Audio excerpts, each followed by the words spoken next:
Warahmatullahi wabarakatuh. Alhamdulillahi rabbil alamin. Wassalatu wassalamu ala sayyidina wa maulana Muhammadin wa ala alihi wa ashabihi wa man tabi'ahu ila yaumiddin. Subhanaka la ilma lana illa ma 'allamtana innaka antal alimul hakim. Rabbi shrah li sadri wa yassir li amri wahlul 'uqdatam min lisani yafqahu qawli, amma ba'du. Segenap pengurus Masjid Raya An-Nur Provinsi Riau yang dimuliakan Allah Ta'ala,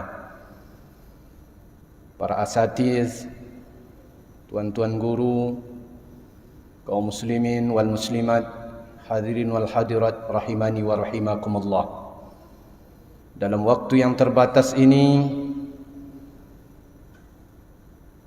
kita ajak kepada kita semua untuk senantiasa bersyukur kepada Allah Ta'ala atas segala macam ragam nikmat yang telah diberikan oleh Allah Ta'ala dalam hidup kita. Sehingga dengan nikmat yang beragam macam itu, Allah Ta'ala tidak menginginkan dibayar dalam bentuk rupiah, dolar, ringgit. Kalaupun dibayar dalam bentuk rupiah, dolar, ringgit dan sebagainya, dalam bentuk mata uang kaum muslimin, demi Allah tidak akan mampu menghitung nikmat Allah Ta'ala yang beragam macam banyaknya ini pun kita tidak mampu bagaimana dengan membayarnya. Tetapi Allah Ta'ala menginginkan dalam setiap nikmat yang diberikan itu adalah kita bersyukur dengan nikmat Allah Ta'ala. Nikmat Allah Ta'ala disyukuri dengan cara apa? Isti'malu ni'matillahi fima yardah. Mempergunakan nikmat Allah Ta'ala pada sesuatu yang diridhai oleh Allah Ta'ala. Hari ini Allah Ta'ala berikan keduniaan kepada kita, maka gunakan dunia yang diberikan oleh Allah Ta'ala itu untuk perkara yang diridhai oleh Allah. Jangan digunakan kepada sesuatu yang tidak diridhai oleh Allah. Hadirin yang dimuliakan oleh Allah Ta'ala, bersalawat dan salam kepada Nabi yang agung, Nabi yang mulia, Nabi Muhammad sallallahu alaihi wasallam. Allahumma salli ala sayyidina Muhammad wa ala ali sayyidina Muhammad. Assalamu alayka ya Rasulullah. Kaum muslimin wal muslimat, tamu-tamu Allah yang mulia, saya ambil satu kisah dari kitab Mukashafatul Qulub. Kisah tentang seorang ulama besar bernama Imam Abu Bakar Asy-Syibli rahimahullahu ta'ala. Ketika beliau berada di satu tempat,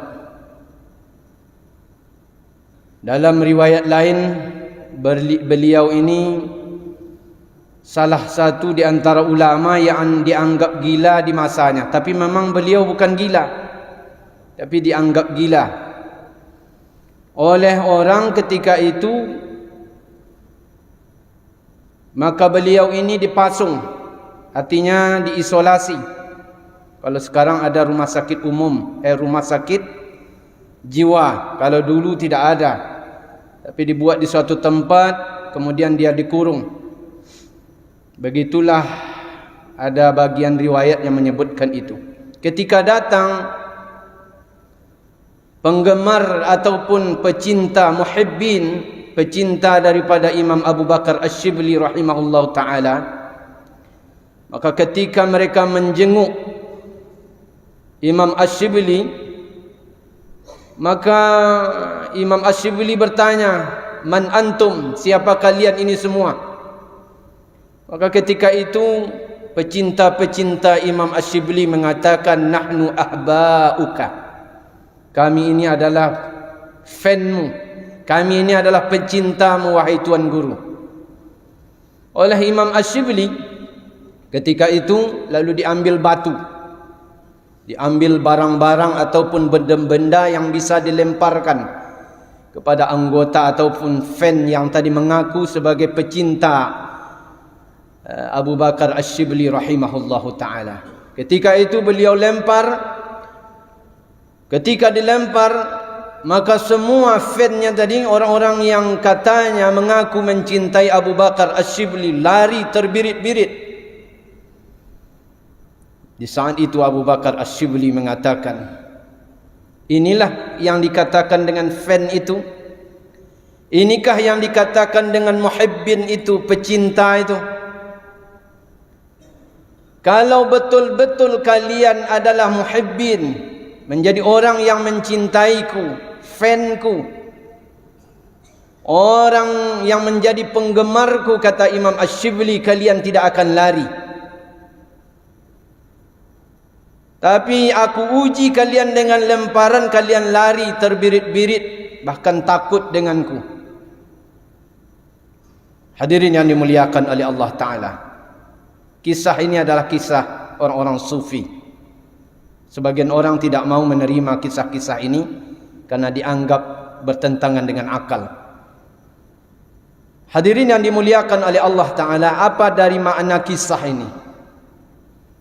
Imam Ash-Shibli mengajarkan kepada kita, kalau kita mengaku mencintai, kita mengaku mencintai Allah, kita mengaku mencintai Rasul, siap-siaplah diuji untuk itu. Siap-siap diuji oleh Allah Ta'ala untuk membuktikan apa betul kita ini adalah orang yang mencintai Allah Subhanahu wa Ta'ala. Makanya disebutkan dalam hadis, inna asyaddal bala al-anbiya, orang-orang yang banyak mendapatkan ujian dari Allah Sang yang Maha Pengasih dan Penyayang itu adalah para anbiya, para nabi. Allah Ta'ala menguji bukan karena zalim, wa ma zalamahumullah walakin kanu anfusahum yazlimun. Allah Ta'ala tidak zalim. Allah Ta'ala menguji itu bukan karena Allah Ta'ala tidak sayang, tapi Allah Ta'ala ingin mengetahui sejauh mana cinta seorang hamba kepada Allah Ta'ala. Sampai Nabi, hatta Nabi alaihi wassalatu wassalam, diuji oleh Allah Ta'ala dengan berbagai macam ujian. Ada yang diuji dengan sakit, ada yang diuji dengan kekurangan, ada yang diuji oleh Allah Ta'ala dengan kesusahan, ada yang diuji oleh Allah Ta'ala dengan menghadapi orang-orang yang ketika itu berkuasa, yang zalim di zamannya. Jadi itu adalah merupakan ujian Allah Ta'ala untuk kita. Untuk itu ketika Allah Ta'ala uji, maka perlakukanlah itu seperti mana Allah Ta'ala menyebutkannya di dalam Al-Quran.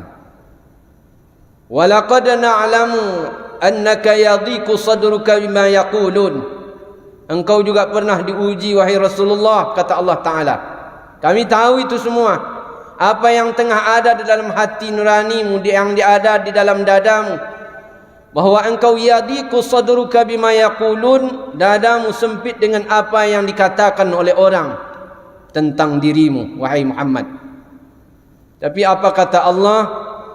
Hendaklah kau hadapi dengan sabar. Dengan cara bagaimana? Fasabbih bihamdi rabbika wa kum minas sajidin. Dalam menghadapi ujian itu, banyak-banyak kita ingat dengan Allah Ta'ala. Banyak-banyak ingat dengan Allah Ta'ala. Fasabbih bihamdi rabbik, tasbih kepada Allah. Itulah caranya kaum muslimin. Ketika kita ingat dengan Allah, ketika diuji, maka kita akan mengembalikan semua kepada Allah Subhanahu wa Ta'ala. Inna lillahi wa inna ilaihi raji'un. Sesungguhnya kami ini milik Allah, dan sesungguhnya kami ini akan kembali kepada Allah Ta'ala. Jadi tidak ada kekecewaan dalam hidup kita. Justru seorang Nabi yang bernama Ayyub alaihi salam diuji oleh Allah Ta'ala dengan berbagai macam ujian. Diuji oleh Allah Ta'ala dengan sakit yang berkepanjangan. Ada yang menyebutkan sampai 7 tahun, bahkan lebih. Sakitnya itu belum pernah didapatkan atau diterima oleh orang-orang sebelum beliau. Sakit dahsyat. Tapi apa yang terjadi? Ayub alaihi salam dalam doanya dalam Al-Quran tidak pernah meminta sembuh kepada Allah. Coba tengok doa Nabi Ayub. Rabbi inni massaniyaddur wa anta arhamur rahimin. Wahai Tuhan, aku ini sudah ditimpa berbagai macam penyakit. Aku ini sudah ditimpa dengan ujian-ujian yang dahsyat ya Allah. Tapi di akhir daripada doanya apa? Wa anta arhamur rahimin. Aku yakin engkau maha penyayang dari segala yang menyayangi. Hadirin yang dimuliakan oleh Allah, begitu sembuh, Nabi Ayub alaihissalam ditanya, wahai Ayub, saat mana engkau mendapatkan kebahagiaan dalam hidupmu? Kata Ayub, di saat aku ditimpa dengan berbagai macam penyakit itu tadi. Di saat aku diuji oleh Allah Ta'ala dengan sakit, dengan ujian yang bertubi-tubi itu. Oh, kenapa wahai Ayub? Bukankah penyakit itu menyebabkan orang menjadi menderita dan tak bahagia? Kata Ayub, justru dengan penyakit ini aku semakin bahagia. Apa sebab? Karena di saat itu Allah berkirim kepada aku salam 2 kali dalam sehari lewat malaikat Jibril. Wahai Jibril, sampaikan kepada kekasihku Ayub alaihissalam bahawa aku ridha dengan dia karena dia sabar dengan sakit itu. 2 kali dalam sehari ketika aku sakit, Allah Ta'ala kirim salam lewat malaikat Jibril. Tapi setelah aku ini sehat, kata Ayub alaihissalam, aku tidak pernah mendapatkan kiriman salam sebagaimana dulu aku pernah mendapatkan kiriman salam ketika aku dalam keadaan sakit. Salam dari kekasih kepada kekasihnya kaum muslimin, itulah sesuatu yang sangat membahagiakan. Maka untuk itu, kalau terjadi hari ini kita berbagai macam hal yang kita terima dalam hidup ni, susah hidup, susah mendapatkan rezeki, ya, bagai macam penyakit. Ada penyakit yang terdapat pada anak-anak kita, pada isteri kita, pada keluarga kita, bahkan pada diri kita sendiri kaum muslimin.